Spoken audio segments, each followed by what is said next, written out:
அகவிலை படிக்காத பழைய ஓய்வூதிய திட்டத்தை மீண்டும் நடைமுறைக்கு கொண்டு வர வேண்டும் என்பதுதான் அரசு ஊழியர்கள் மற்றும் ஆசிரியர்களின் முக்கியமான கோரிக்கை. பழைய ஓய்வூதிய திட்டத்தை மீண்டும் அமல்படுத்துவோம் என 2021 திமுக வாக்குறுதி அளித்திருந்தது. ஆட்சிக்கு வந்து 4.5 ஆண்டை கடந்த பிறகும் நிதி நெருக்கடி என சொல்லி அந்த கோரிக்கையை பற்றி திமுக அரசு வாய் திறக்கவே இல்லை என்பது ஆசிரியர், அரசு ஊழியர்களின் குமுறலாக இருக்கிறது. இந்நிலையில் சென்னை தலைமைச் செயலக வளாகத்தில் இன்று மதிய உணவு இடைவேளையின் போது பழைய பென்ஷன் திட்டத்தை அமல்படுத்த கோரி தலைமைச் செயலக ஊழியர்கள் ஆர்ப்பாட்டத்தில் ஈடுபட்டனர். ஓய்வூதிய திட்டங்கள் குறித்து ஆராய தமிழக அரசு அமைத்துள்ள குழு வெறும் கண் துடைப்பு முயற்சிதான் என ஊழியர்கள் கோஷங்களை எழுப்பினர்.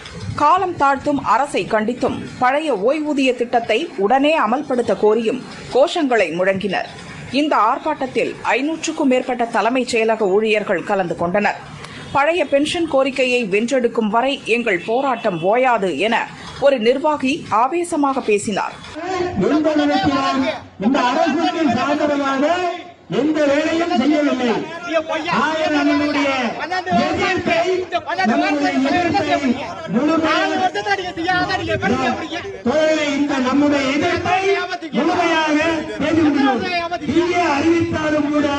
அப்போது கீழே இருந்த ஒரு ஊழியர், இத்தனை நாளாக என்ன செய்தீர்கள், எங்கே போனீர்கள் என கேட்டார்.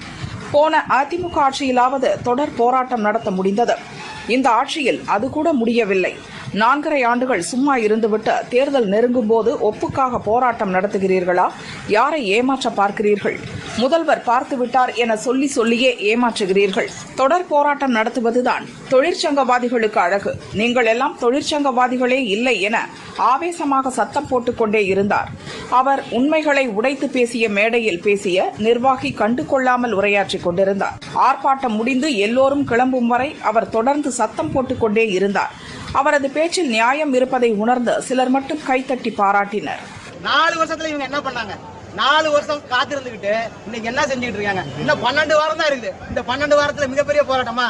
இது பருவ காலம் வர மாதிரி செப்டம்பர் ஆனா ஒரு போராட்டத்தை கொண்டு வர்றது. செப்டம்பர் முடிஞ்சதுக்கு அப்புறம் கொண்டு போய் ஜனவரி மாசத்துல வந்தோன்னே வந்து எங்களை சிஎம் பாத்துட்டாரா, எங்களை சிஎம் பாத்துட்டாரு. ஒரு போராட்டத்தினுடைய இது என்ன? சிஎம் பாத்துட்டா போராட்டம் முடிஞ்சிருச்சா? சிஎம் தான் வந்து சிஎம் பாக்குறீங்க, அவர் பதில் சொல்ல மாட்டேங்கிறாரு, எதுவுமே பண்ண முடியாது. நாங்க போய் சிஎம் பாத்துட்டேங்க. இவங்க சொல்றது என்னன்னா, போன ஆட்சி காலத்துல சிஎம் பார்க்க விடல, நாங்க இப்ப சிஎம் பாக்குறோம். இது மட்டும் தானே? இதுதான் போராட்டமா? இதுதான் போராட்டமா? எதுக்கு நீங்க அரசாங்கத்தை நாங்க அரசு இருக்கீங்களா? அரசியல் கட்சியை நாங்க ஏன் கேட்கணும்? அரசியல் கட்சி அரசு தேர்தல் வாக்குறுதி என்பது பொய்யானது. தேர்தல் வாக்குறுதி இல்ல, ஆயிரக்கணக்கான தேர்தல் வாக்குறுதி இந்த அரசாங்கம் கொடுத்துக்கிட்டு தான் இருக்காங்க, அரசியல் கட்சிகள் கொடுத்துக்கிட்டு தான் இருக்காங்க. தொழிற்சங்கத்தோட நெறி என்ன? தொழிற்சங்கத்தோட நெறி வாழ்வாதார கோரிக்கை. ஓய்வூதியம் என்பது வாழ்வாதார கோரிக்கை. அந்த வாழ்வாதார கோரிக்கைக்கு யார் இருந்தா என்ன, யார் இல்லாட்டி என்ன, யார் ஏத்துக்கிட்டா என்ன? இவங்க தான் ஏத்துக்கிட்டாங்க, இவங்க ஏத்துக்க மாட்டாங்கன்னு சொல்லி நீங்க ஏன் இதை ஏமாத்துறீங்க? தொழிற்சங்கத்தில் நிறைய யார் இருந்தாலும் இல்லாட்டியும் வாழ்வாதார கோரிக்கையான ஓய்வூதியத்தை பெறுவதற்கு தொடர்ந்து போராடுவோம்னு சொல்றதுதான் ஒரு தொழிற்சங்கவாதியினுடைய இயல்பு. இன்னைக்கு தமிழ்நாட்டில் தொழிற்சங்கவாதிகளே இல்லை. அதான் இந்த சாபக்கெடுக்கு காரணம்.